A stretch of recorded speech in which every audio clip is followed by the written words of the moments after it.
এই 10 কেজি চালের জন্য আপনারা কোথায় যাবেন? বড় শালগড়ে আপনি এই 10 কেজি চাল দিবেন 978 জনকে, 978 জনকে 10 কেজি করে চাল দিবে। এটা হচ্ছে বড় শালগড়ে। এটা দায়িত্বে কে আছেন?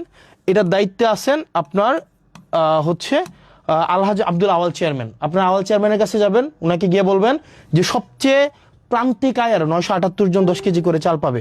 ইসুফপুরে পাবে জাকারিয়া চেয়ারম্যান, উনি 1076 জনকে 1076 জনকে 10 কেজি করে চাল দিবেন।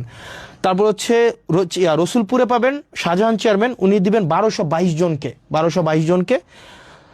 মুকুল চেয়ারম্যান সুবিলি ইউনিয়নে উনি দিবেন 1173 জনকে। আপনার ফতেহাবাদে দিবে সালাউদ্দিন ভারপ্রাপ্ত চেয়ারম্যান, উনি দিবেন 2234 জনকে। নুরুল আমিন এলাহাবাদের উনি দিবেন 1550 জনকে। জাহিদ দিবেন 1442 জনকে। মহিউদ্দিন মাহমুদ দিবেন 1079 জনকে।